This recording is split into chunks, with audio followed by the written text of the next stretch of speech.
Your Honor.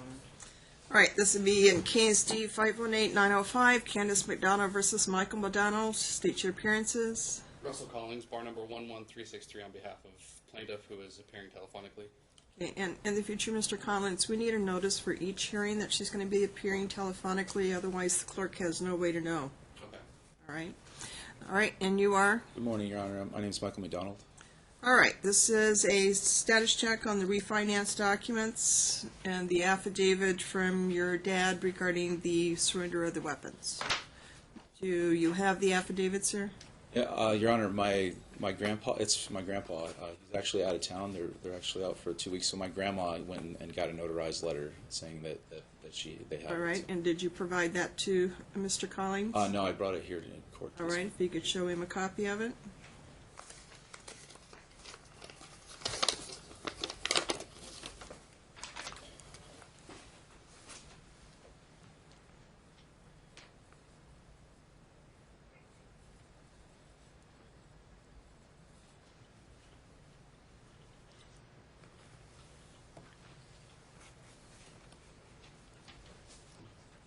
We're okay with that, Your Honor. All right. Okay, and did you receive the refinance documents, counsel? We did not, Your Honor. We, in giving plaintiff or defendant the benefit of the doubt, we reached out to the lending company, the loandepot.com. We then sent an email. We tried a couple phone calls and didn't get a response. So we sent an email, and we copied Mr. McDonald on that email, saying that he was ordered to give them authority to talk to us. At that point, he did finally respond and gave them authority to speak with us.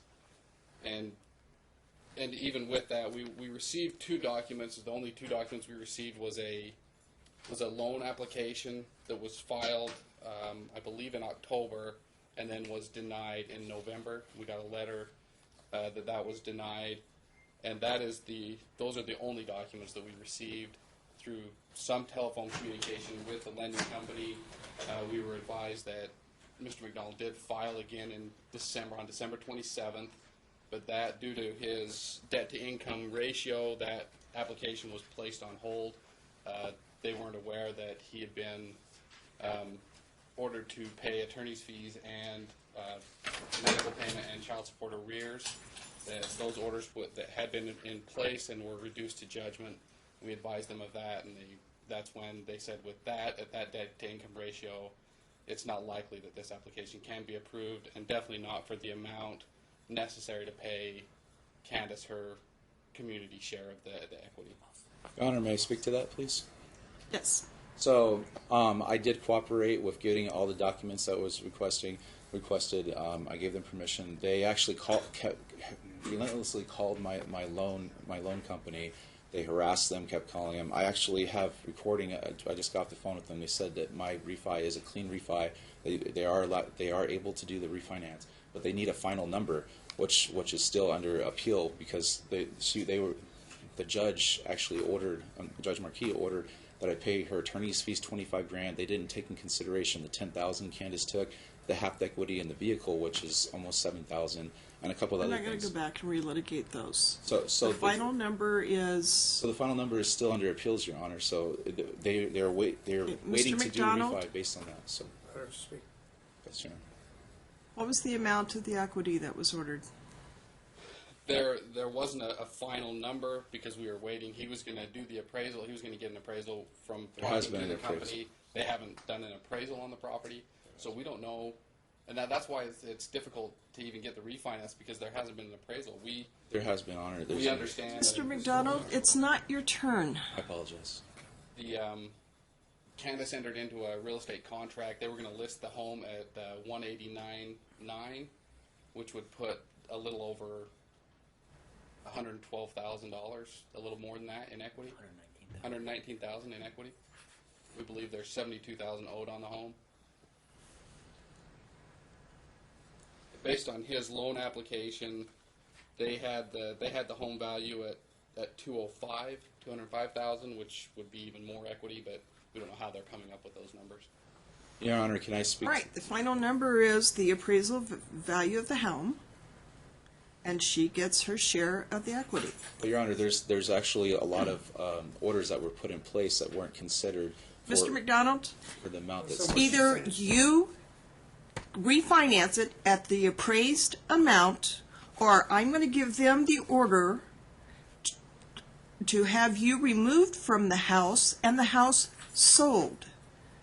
Your excuses for not complying with the court's order to get this house refinanced or to sell it is reaching an end. Yes, Your Honor. Now, their information from the refinance company is your debt-to-income ratio is way too high and is not going to approve. A email on the phone is not good enough. I've told you, bring in the documents. I just received these documents, Your Honor, and I have proof right here saying that I can do the refi. This approval is really clean, but until the court and our borrower agree to a payout, this loan won't go anywhere. They already want $25K in attorney's fees and back child support, things that were only at 65 LTV, and we can't go higher than was it 44.8 DTA. The borrower does have an attorney and doesn't seem to really know what's going on. The opposing attorneys are asking me questions, but I am being as general as possible. The spouse is to be paid XXX and sign a quitclaim deed. We do not know what that amount is. So that they're waiting on the actual amount that's owed to her for them to do the refi, and also pending all these Supreme Court appeals as well. Take the numbers that have been ordered. Those are the numbers that you owe until the Supreme Court says otherwise. Give that number to the refinance company and get a final answer from them as to whether or not they're going to refi or not. Well, Your Honor, we found the final orders for the Supreme All right. Court. Mr. McDonald, I'm not going to listen to one more excuse. I just told you what to do. Yes, Your Honor. You've got your order to sell the house. Mr. McDonald. Your Honor, I will get whatever documentation that you need and cooperate, which I've been trying my best We've to been do. trying to get you to do this for months, Mr. McDonald. And I keep getting these. You've got a deadline. Your Honor, I will be able to sell the house. If you get it refinanced before they sell it, fine. Otherwise, the house, they have authority to list the house for sale.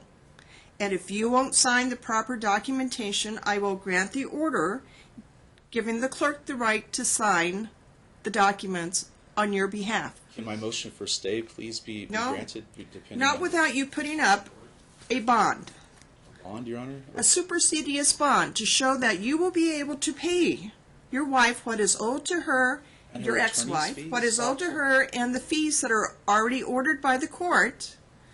You haven't put up anything, all right? Your Honor, I've also been looking into getting new counsel as my You've got man shot himself. prepare your order. That's what she's saying. And Your Honor, can I ask one more thing, please? You've got your order, Mr. McDonald. They have a right to list the house. If you won't cooperate, they can do it without you. If you get your refinance approved before the house is sold, then you can go forward with your refinance. That's all they want, is for her to be able to get her share of the equity out of the house. I understand. Okay.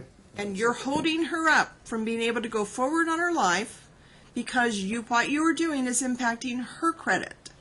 And that is not fair to her. That's on you. And She's got to get her name off that house.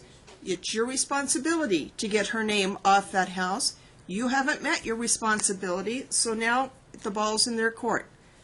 Get your refinance before they sell the house. Your Honor, I'm doing my best to do that. I also ask, can you please tell me why I'm getting supervised visits from my children? No, Grab your stuff. Your Honor, not before me today. can we just address a couple of? He's brought up his motion, and we just want to get it on the record that since July, there's been 9 motions filed, 3 to set aside, 4 to modify. Then he just filed a new motion on January 3rd, of this year to motion to stay and all sorts of other relief. We can file an opposition to it, but it's stuff that's been litigated since the beginning of this case, and we're back here again and again and again. Is there anything Your Honor can do? Can we? I'm sure that when Judge Markey or I see that motion, we will look at it.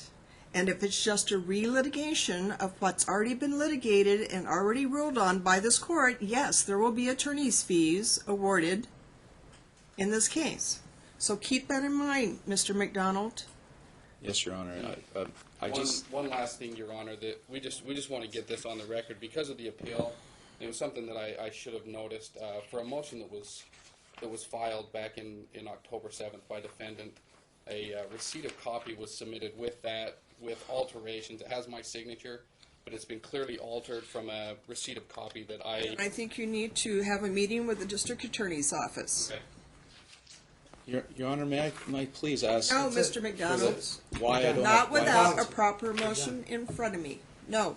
I asked for an OST, Your Honor, because of visitation. And of my that's been children. denied. McDonald's, you're done. Grab your bag. All right, sir. Grab your bag. Let's go. The order, Your Honor. Please, Your Honor, I'm asking for You're this done. relief, You're done. just to be Grab able to your bag. speak and as representing myself. Grab your bag. I have to have an attorney just so you don't speak in court. Come on. Like, really?